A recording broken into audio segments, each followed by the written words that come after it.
Hello everyone, यदि आप भी 10वीं कक्षा के स्टूडेंट हैं और आप भी 14 फरवरी 2023 को मैट्रिक एग्ज़ाम पेपर देने जा रहे हैं तो आज की इस वीडियो को शुरू से लेकर अंत तक ज़रूर देखिएगा। इस वीडियो में हम आप सभी को बताने जा रहे हैं 10वीं कक्षा के मैथमेटिक्स का ऐसा इम्पोर्टेंट वीवीआई ऑब्जेक्टिव क्वेश्चन जो कि आपके 14 फरवरी 2023 को होने वाले एग्ज़ाम पेपर के लिए काफ़ी इम्पोर्टेंट है। तो चलिए फ्रेंड्स, बिना समय गवाए पहला क्वेश्चन का आंसर देख लेते हैं। है दोस्तों, आज का पहला सवाल क्वेश्चन नंबर 1 कहता है कि बिंदु -3, +5 किस चतुर्थांश में स्थित है। तो पहला ऑप्शन में दिया गया प्रथम, ऑप्शन बी में दिया गया द्वितीय, ऑप्शन सी में दिया गया तृतीय और ऑप्शन डी में दिया गया है चतुर्थ। तो जैसा कि आप सभी को मालूम होगा कि हमारा वीडियो सीरीज का पहला क्वेश्चन का जवाब आप सभी को वीडियो के नीचे जाकर कमेंट बॉक्स में इसका सही जवाब लिखना होता है। तो क्वेश्चन नंबर 1 का क्या सही जवाब होगा, आप जल्दी से वीडियो के लिए चले जाइए और कमेंट बॉक्स में जाकर क्वेश्चन नंबर 1 का सही जवाब लिख सकते हैं। उसके बाद में अगला सवाल क्वेश्चन नंबर 2 को देखिए, कहता है कि निम्नलिखित में से कौन सी परिमेय संख्या है। दोस्तों, परिमेय संख्या किसे कहते हैं? तो वैसी संख्या जिसे हम P/Q के रूप में लिख सकते हैं और Q का मान 0 के मान के बराबर नहीं हो, ऐसे तमाम संख्या को हम लोग परिमेय संख्या कहते हैं। तो यहाँ पे पहला ऑप्शन में देखिएगा तो √3 दिया गया है जो अपरिमेय संख्या है। ऑप्शन बी और ऑप्शन डी भी आपका अपरिमेय संख्या है, लेकिन हमें पास जानना है परिमेय संख्या। तो ऑप्शन सी को देखिए तो 2√3/√3 दिया गया है। √3 से √3 को कटा देंगे तो प्राप्त संख्या 2 होगा और 2 हमारा परिमेय संख्या है। तो क्वेश्चन का राइट आंसर ऑप्शन सी हो जाएगा। उसके बाद में अगला सवाल क्वेश्चन 3 कहता है कि एक द्विघात समीकरण का घात कितना होता है। याद रखिएगा, द्विघात का मतलब ही होता है दो घात वाला समीकरण। और आप सभी को बता दें कि द्विघात समीकरण में घातों की संख्या 2 होती है, रैखिक समीकरण में घातों की संख्या 1 होती है, शून्यघाती समीकरण में घातों की संख्या 0 होती है। तो उसी प्रकार से त्रिघाती समीकरण में घातों की संख्या 3 होती है, ये भी याद रखिएगा। और इसके बाद में अगला सवाल क्वेश्चन 4 कहता है कि sin² 45 degree plus cos² 45 degree का मान क्या हो जाएगा। देखिए, सबसे पहले आप सभी को बता दें कि एक फार्मूला होता है त्रिकोणमिति में, sin² theta plus cos² theta बराबर 1 होता है। तो इस फार्मूला के जरिए भी क्वेश्चन का सही जवाब 1 हम लिख सकते हैं, या आप इसे बनाना चाहते हैं तो बना भी सकते हैं। sin 45 का मान 1/√2 होता है, स्क्वायर है तो स्क्वायर दे कर दीजिए। फिर cos 45 का मान भी 1/√2 होता है।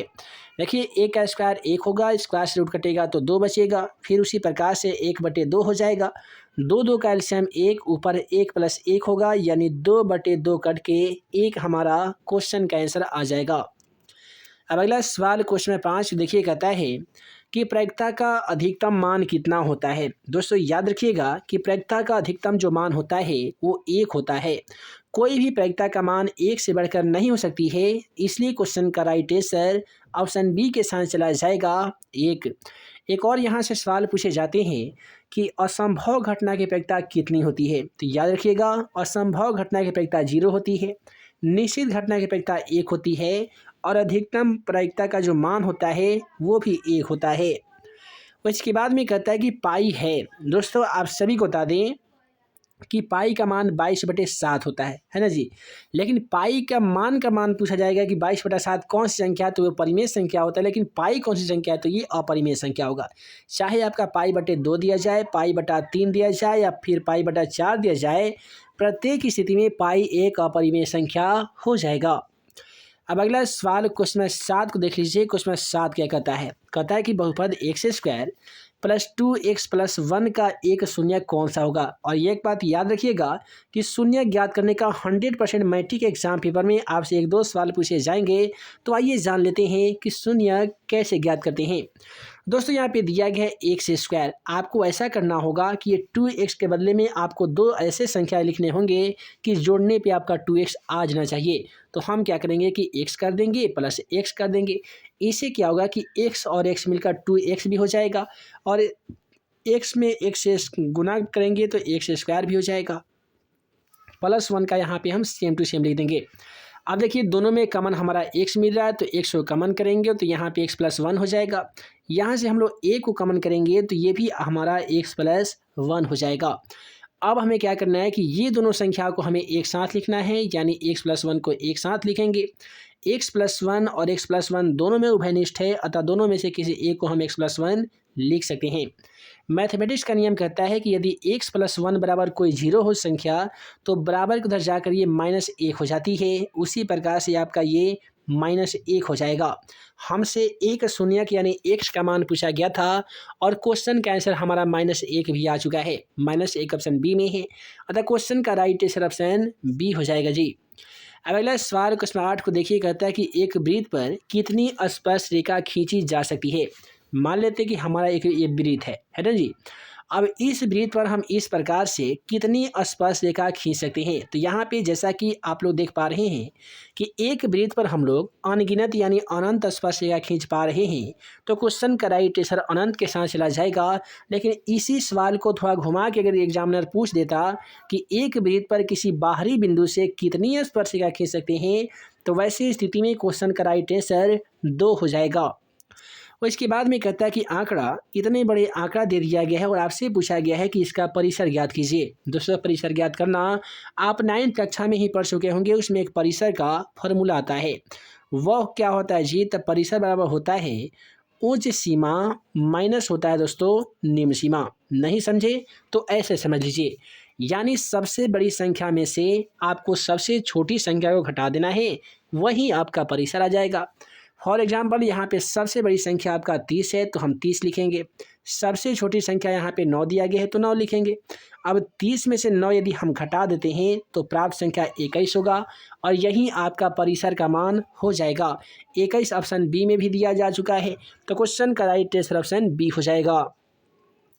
उसके बाद में अगला सवाल क्वेश्चन 10 को देखिए, कहता है कि sine into 90 degree minus theta बराबर क्या होता है। दोस्तों, आप सभी को बता दें कि यह एक फार्मूला है त्रिकोणमिति का, जहां पे आपसे पूछा जाता है कि साइन इंटू 90 माइनस थीटा बराबर क्या होते हैं, तो कॉस थीटा होते हैं।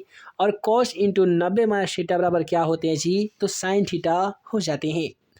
अब अगला सवाल कहता है कि किसी घटना ई के लिए प्रायिकता और प्रायिकता नहीं होने का जो योग होता है वो क्या होता है। तो याद रखिएगा कि किसी भी घटना की होने की प्रायिकता और नहीं होने की प्रायिकता का जो योग होता है वो हमेशा एक होता है। उसके बाद में यहाँ पे एक और क्वेश्चन आ गया है जहाँ पे हमसे बहुलक पूछा जा रहा है। तो इतनी बड़ी संख्या का हम बहुलक कैसे ज्ञात कर सकते हैं? तो इसका आसान सा हम आप सभी को ट्रिक बता देते हैं।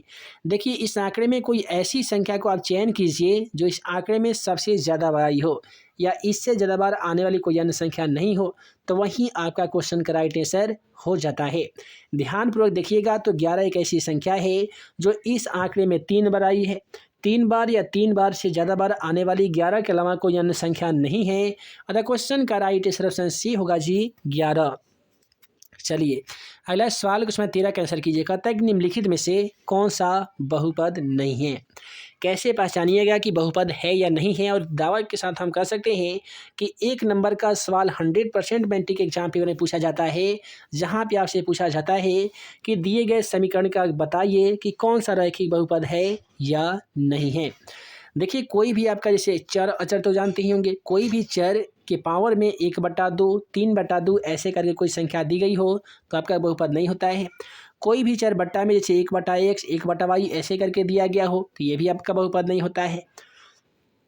कोई भी ए से लेकर जेड तक का कोई भी अक्षर यदि रूट के अंदर हो आपका, वो भी बहुपद नहीं होता है। तो यदि आप ऑप्शन सी को देखेंगे तो 1/1/2 दिया गया है, अतः हम कह सकते हैं कि 3/5 प्लस 1/2 प्लस 3 जो है ये आपका बहुपद नहीं हो सकता है। अब अगला सवाल क्वेश्चन 14 को देखिए कि साइन 35 डिग्री बटा कॉस 55 डिग्री का मान क्या हो जाएगा। तो हमें क्या करना होगा कि साइन 35 डिग्री जो दिया गया है इसे हम ऐसे लिख सकते हैं कि साइन इंटू 90 में से 35 घटाएंगे तो जाहिर सी बात है आपका 55 आ जाएगा। और नीचे दोस्तों कॉस 55 है, उसे हम लोग सेम टू सेम लिखेंगे। अब देखिए, साइन इंटू 90 माइनस थीटा बराबर होते हैं कॉस थीटा, और थीटा का मान दोस्तों 55 है तो 55 लिखेंगे। बटा में है कॉस 55 तो इसे भी हम लोग कॉस 55 लिखेंगे। देखिए, कॉस 55 से कॉस 55 एक मरतबे कट जाएगा, तो क्वेश्चन का राइट आंसर ऑप्शन बी आ जाएगा। अब अगला सवाल क्वेश्चन 15 को देखिए। क्वेश्चन 15 काफ़ी ही मज़ेदार है और कहता है कि AP का -3, -1/2 2, डॉट डॉट का एक ग्राफा पद ज्ञात कीजिए। दोस्तों हमें ज्ञात करना है 11वां पद यानी A11 ज्ञात करना है। तो कैसे ज्ञात करेंगे, तो A प्लस 11 में से 1 कम करेंगे तो 10 हो जाएगा, इसके साथ D लगा देंगे। इस फार्मूला पे ज्ञात करने के लिए हमें सबसे पहले A का मान चाहिए जो कि क्वेश्चन के अकॉर्डिंग -3 है। उसके बाद में 10 गुने हमें चाहिए D का मान। D का तो मान भाई सब है नहीं, तो सबसे पहले हमें D निकालना होगा। देखिए D निकालने का आसान फार्मूला A2 माइनस A1 होता है जी। देखिए A2 का मान कितना है जी, तो -1/2 है, तो -1/2 लिखेंगे। माइनस में A1 का मान ऑलरेडी -3 है, तो हम माइनस माइनस प्लस 3 कर सकते हैं। देखिए 2 और 1 कैल्शियम 2 होता है, क्रॉस मल्टीप्लिकेशन करेंगे, -1 में 1 से गुणा करेंगे तो -1 होगा, 3 में 2 से गुणा करेंगे तो 3 दूनी 6 हो जाएगा। अब देखिए -1 प्लस 6 मिलकर आपका 5 हो जाएगा, और बटे में आ गया 2, तो इस प्रकार से D का मान 5/2 आ जाएगा। अब D के बदले में हम 5/2 लिख सकते हैं। अब देखिए 2 आसानी तरीके से 10 को काट सकता है 5 मरतबे, तो यहाँ पे आपका ये हो गया -3 और प्लस में 5 में 5 से गुणा करने पे आपका 25 जाएगा। और देखिए दोस्तों -3 और प्लस 25 मिलकर कितना होता है जी, तो आपका आंसर 22 होता है। तो यही आपका क्वेश्चन का राइट आंसर होगा जो कि ऑप्शन ए में दिया गया है। अब अगला सवाल क्वेश्चन नंबर 16 को देखिए, कहता है कि बहुपद 4x² - 4x+1 के मूलों का गुणनफल क्या होगा। दोस्तों आप सभी को बता दें कि मूलों का गुणनफल या मूलों का योग ज्ञात करने का 100% एक सवाल आपके एग्जाम पेपर में पूछा जाता है, जहां पे आपको फार्मूला का यूज़ करना है अल्फ़ा इंटू बीटा बराबर C/A। देखिए इसमें C का मान दोस्तों आपका कितना है, तो 1 है, तो हम 1 लिखेंगे। A का मान दोस्तों यहाँ पे 4 है, तो हम 4 लिखेंगे। इस प्रकार से मूलों का गुणनफल अल्फ़ा इंटू बीटा बराबर C/A के तहत 1/4 क्वेश्चन का राइट आंसर आ जाएगा।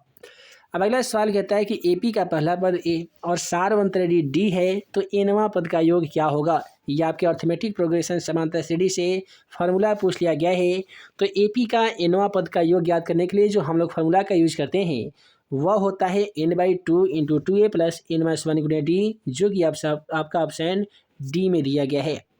अब अगला सवाल क्वेश्चन नंबर 18 को देख लीजिए, कहता है 1/√3 बराबर क्या होगा। पहला ऑप्शन में दिया गया sin 30 और sin 30 का मान तो 1/2 होता है। ऑप्शन बी में दिया गया tan 30 और tan में 30D का मान 1/√3 होता है। तो फिर यही आपका क्वेश्चन का राइट आंसर हो जाएगा।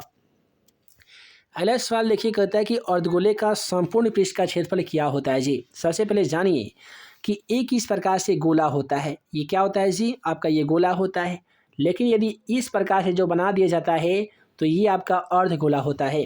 गोला का यदि कुल पृष्ठ का क्षेत्रफल की बात करें तो 4πr² होता है, लेकिन इसका संपूर्ण पृष्ठ का क्षेत्रफल दोस्तों कितना होता है, तो 3πr² हो जाएगा, जो कि ऑप्शन बी में दिया गया है। यदि हमसे गोला का आयतन पूछ लिया जाता तो वैसे स्थिति में 4/3πr³ हो जाता। अब अगला सवाल क्वेश्चन 20 में कहता है कि यदि √2 cos थीटा बराबर 1 हो तो थीटा का मान क्या हो जाएगा। तो हम क्या करेंगे कि cos थीटा बराबर 1 लिखेंगे, √2 गुना में है तो यहाँ पे भाग में हो जाएगा। अब आप ही बताइए कि cos में 1/√2 कितना का मान होता है, तो आप कहेंगे सर cos में ये जो 1/√2 मान होते हैं ये 45 डिग्री के मान होते हैं। तो फिर क्वेश्चन का राइट आंसर ऑप्शन बी ही ना होगा जी। तो क्वेश्चन का सही जवाब यहाँ पे ऑप्शन बी के साथ चला जाएगा 45 डिग्री। तो इस प्रकार से आज के इस वीडियो में हम लोगों ने देखा 14 फरवरी 2023 को पूछे जाने वाले 10वीं कक्षा के मैथमेटिक्स का 1 से लेकर 20 तक का ऐसा इम्पोर्टेंट VVI ऑब्जेक्टिव क्वेश्चन जो कि आपके मैट्रिक बोर्ड परीक्षा के दृष्टिकोण से काफ़ी ही इम्पोर्टेंट था। आशा करते हैं कि आज का वीडियो आप सभी को पसंद आया हो।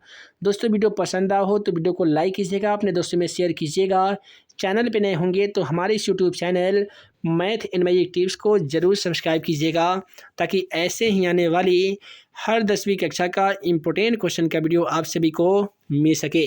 तो मिलते हैं एक नए वीडियो में नए VVI क्वेश्चन के साथ। तब तक के लिए आप सभी को वीडियो देखने के लिए बहुत बहुत धन्यवाद।